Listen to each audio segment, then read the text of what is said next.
Yes, nkulamusizaako nnyo mukwano gwange era gy'osinza obanga otuwuliriza bali kwekumira ku mayungo gano aga Yugi Updates TV. Nkulisaayo obwakedde kulika enkya y'obwaleero gwe mukwano gwange yonna gy'osinzirira okuba ng'otuwuliriza kutegeeza nti okola ky'amaanyi nnyo. Tukimanyi bulungi nnyo nti gye buvuddeko ekibiina kya National Unity Platform basinkagana n'aba AU European Union ne bagenda maaso ne bafunamu discussion meeting gye bafunyamu discussion ne badiscussinga ku bintu ebyenjawulo. Tukimanyi bulungi nnyo, wabula Ambassador Sadek yavuddeyo n'agamba nti no funds ezigenda maaso n'okuweebwa aba National Unity Platform ezisinga obungi teziteekebwako mbalirira, tebasobola na kuzibala. Lwaki yabadde ayogera kino ekintu? Ye embeera ki yamusindikiriza okwogerawo ati nadanga tutuuse mu kaseera kano aka 2026 aka general elections? Omanyi buli kintu ekigenda mu maaso n'okukolebwa kabanga ka minor naye nga kalina target gye katagetinze ebeeranga mission. Ekyo kye njagala otegeere. National Unity Platform President Robert Kyagulanyi Ssentamu amanyikiddwa nga Bobi Wine we yamaze okuba nga meetinga EU delegates yagambye nti no badiscussinze ku nsonga nnyingi nnyo omuli n'okuwambibwa saako ne violation eya human rights mu bamembers ab'ekibiina ekya National Unity Platform saako n'abawagizi. Gwe mukwano gwange ali eyampuliriza naye nkujjukiza nti oli ku Yugi Updates TV kosinza obanga otuwuliriza bali kwekuumira ku mayingo gano gwatanatweyungako. Kirira wansi waliwo ekigambo subscribe kikoneko okonene mukadde ojja kuba osobola bulungi nnyo tufollowinga n'okugoberera buli kintu ekigenda mu maaso ku mukutu guno. Ekitebe ekya National Unity Platform leadership kyasinkanye Ambassador wa European Union Joanna Sadek.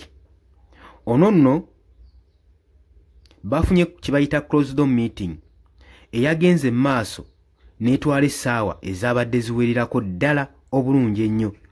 Era eno meeting yateekeddwa wali eri ku kitebe ekya National Unity Platform ku headquarters e Makerere Kavule mu kibuga Kampala. Bwe babadde boogera mu meeting eno okusinziira ku discussion, Ambassador yagenze maaso n'okclaiminga nga awaayiriza ng'agamba nti ekitebe ekya National Unity Platform kibadde kifuna hard time okola accounting. Badde basanga akaseera akazibu nnyo era ak'amaanyi era n'obuzibu mu kukola embalirira ya funds ezibaweebwa aba European Union.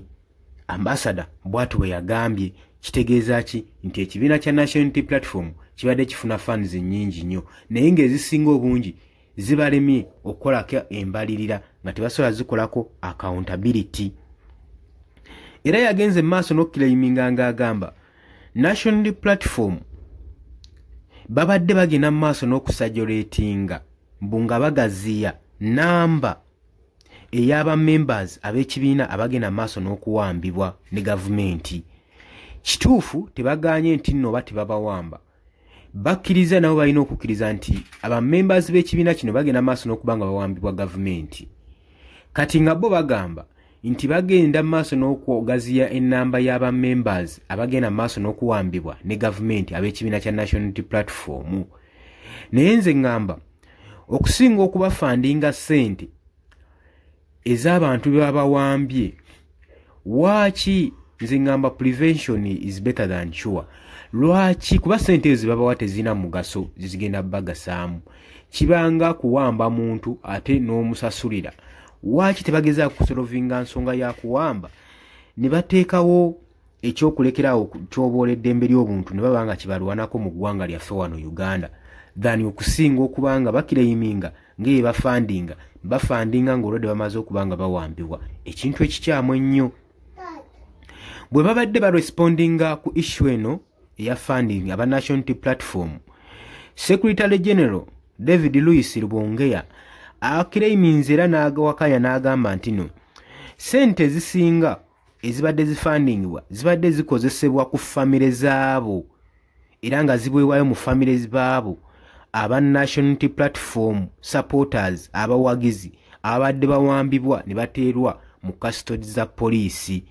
Louis Lubongeya watu wavuddeyo n'annyonnyola agamba fundings zino weewa mbadde muzituwa era ng'ezimu embalirira ebadde etulema okukolwa naye ssente ezisinga obungi zibadde zigenda mu famire yaabo be bagenda mu maaso nga bawamba. Jjukira nti nno ekitebe kino ekya National Unity Platform abawagizi baakyo gavumenti ebadde yeeriisa nkuuli mugenda mu maaso n'okuba ng'ebabuzaawo ng'ebawamba abasinga ng'ebasiba saako n'abo abatamanyikiddwako mayitire. Kati ekitebe kino kibadde kirina okutwala obuvunaanyizibwa responsibility okulaba nga kirabirira famire zaabo ababa bawambiddwa gavumenti gwe mukwano gwange ali eyampuliriza. So yensonga waki funds zino olaba nga zibadde zigenda mu makubo ag'enjawulo ate ssente ezigabibwa mu buli famire ebiseera ebisinga teziteekebwako mbalirira bwatosobola kuwandikira muntu lisiiti nti nkuwadde ssente weziti kitegeeza nti nno obeera nga alina target gy'otagetinga kuba weebuuza lisiiti baba balina kubanga bagiba waaki. So nze ndowooza nti awo waliwo engeri ya era. Ambassador Sadiki akyuzinga ekibiina alumiriza ambassador ono takomye kubanga agenda maaso n'okwogera ku bigenda maaso ku kitebe ekya National Platform byatannaba kubanga bateeka mu nkola wabula alumiriza ne gavumenti okubanga yeegulidde omuze ogw'obuli bw'enguzi ogwa corruption n'okubanga bamisuzinga funds, public funds. Agamba nti no, we found a lot of money given to National Unity Platform from our European partners which couldn't be properly accountable for, which is bad for a party that wants to be taken over the power. Agamba nti nno tusanze ssente nnyingi nnyo eziweebwa ba delegates abava mu kitongole abava mu European partners naye nga ssente zino ezimu tezimanyikiddwako mayitire accountability yaazo enafuyeemuko mu kitebe kya National Unity Platform. Wabula takomyoko n'agenda mu maaso n'okwakyuzinga ne gavumenti eya Mwami Yoweri Kaguta Museveni eriko ogenda mu maaso n'okubanga benyigira mu buli bw'enguzi saako n'omumisiyuzinga public funds mu bintu eby'enjawulo.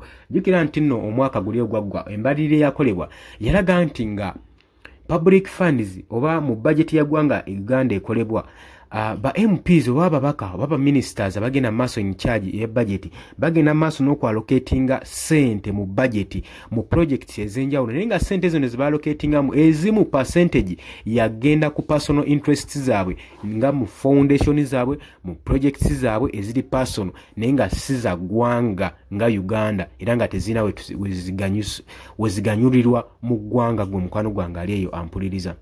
Oli ku Yugi Update TV kwa bado sinze obanga otuuliriza webale kwekumira ku mayingo gano wabula gwe atannatweyungako nnyongera okukutegeeza tikirira wansi waliwo ekigambo subscribe kikoneko obeerenga otweyungako. Mbagala nnyo mweraba.